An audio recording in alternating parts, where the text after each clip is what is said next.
दोस्तों कैसे हैं आप सभी। आशा करती हूँ आप सभी बहुत अच्छे हैं और अपना ख्याल रख रहे हैं। राधा रानी अपनी कृपा आप सब पर बनाए रखें। दोस्तों आज हम लोग बात करने वाले हैं सोम प्रदोष की, यानी कि 23 जून को सोम प्रदोष, मासिक शिवरात्रि और सोमवार तीनों चीज़ें एक साथ मिल रही है, यानी कि महासंयोग बन रहा है। ये मौका 144 साल बाद आपको मिल रहा है।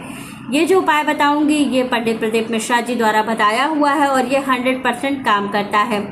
आप इस उपाय को करेंगे तो आपको कार्य सिद्धि, लक्ष्मी प्राप्ति, लक्ष्मी वृद्धि, व्यापार, नौकरी सभी में आपको लाभ होने वाला है। जो मैं उपाय अब आपको बताने वाली हूँ बहुत ही कारगर उपाय होता है, बहुत ही लाभकारी होता है अगर हम इसे करते हैं तो। विशेष रूप से इस उपाय को करने पर हमारे जो संपूर्ण कामनाएं हैं वो बहुत जल्दी से पूरी होती हैं और इच्छाओं की पूर्ति भी बहुत जल्दी से होने लगती है। बताया आपको कि सारी चीज़ों की वृद्धि कैसे होती है। उपाय क्या करना है, पूजन करके कैसे भोलेनाथ को प्रसन्न करना है, ये जानना बहुत ज़रूरी है। तो हम लोग सबसे पहले यही जानेंगे कि हम लोगों को कैसे भोलेनाथ को 3 महासंयोग होते हुए प्रसन्न करना है। कौन कौन से उपाय बताने जा रही हूँ। तो पहला उपाय बताऊँगी कि रुद्राक्ष का जल जो शिव जी पर समर्पित करना है वो क्या है। दूसरा उपाय बताऊंगी धतूरा और हल्दी का उपाय जो कि बहुत बहुत लाभकारी होता है। 7 बेलपत्र का उपाय बताऊंगी जो कि बहुत जल्दी बहुत काम करने वाला है, तो वो जरूर कीजिएगा।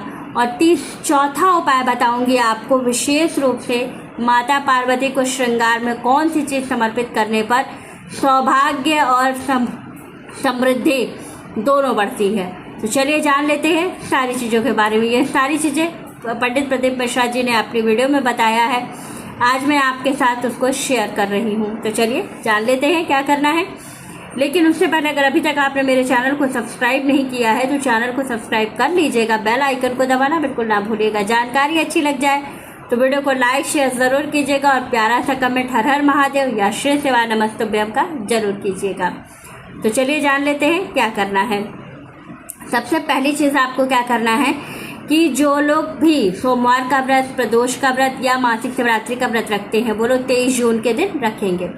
जो तीनों में से कोई व्रत नहीं रखते हैं वो भी इस उपाय को जरूर करेंगे। करना क्या है, शाम के समय, प्रदोष काल के समय ये पूजा आपको जो करनी है, ये सारी चीज़ों का जो उपाय करना है वो शाम के समय करना है, यानी कि प्रदोष काल के समय। प्रदोष काल का समय आपको क्या मिल रहा है, 5:12 से लेकर के 7:13 तक। लेकिन उपाय आपको कितने बजे करना है, 5:30 से 6:30 के बीच में। तो चलिए जान लेते हैं क्या करना है। घर से 1 लोटा जल लेकर के जाना है, उसमें 1 रुद्राक्ष की मोती डाल देना है।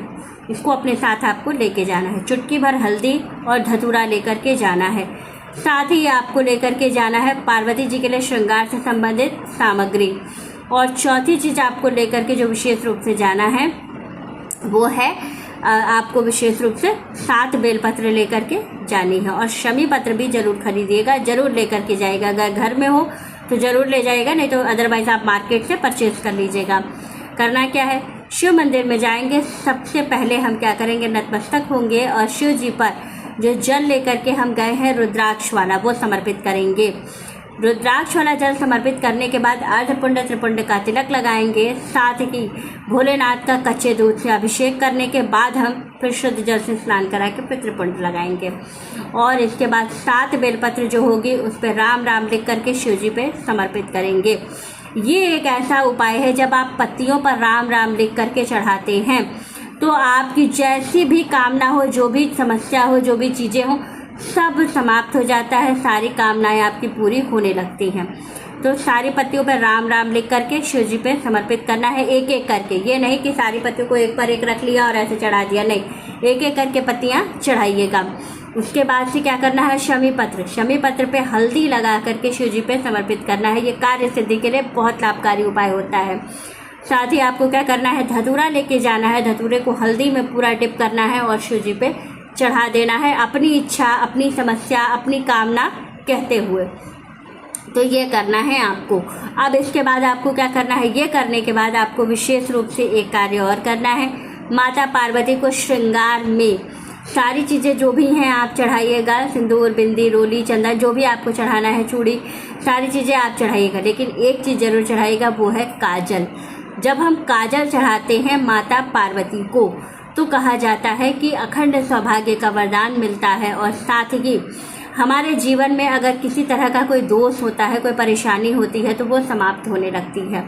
इसलिए 3 सहयोग आपको मिल रहा है, तो काजल आप जरूर चढ़ाइएगा माता पार्वती को, भूलिएगा नहीं, जरूर रखिएगा काजल माता पार्वती को जरूर चढ़ाइएगा। इस तरह से आपको सारे उपाय करने हैं। और इस दिन सफ़ेद मीठे का भोग जरूर लगाइएगा, यानी कि दूध या दूध से बनी हुई मिठाई का। और दही का भोग विशेष रूप से आपको इस दिन जरूर लगाना है, क्योंकि 3 संयोग आपको एक साथ मिल रहे हैं।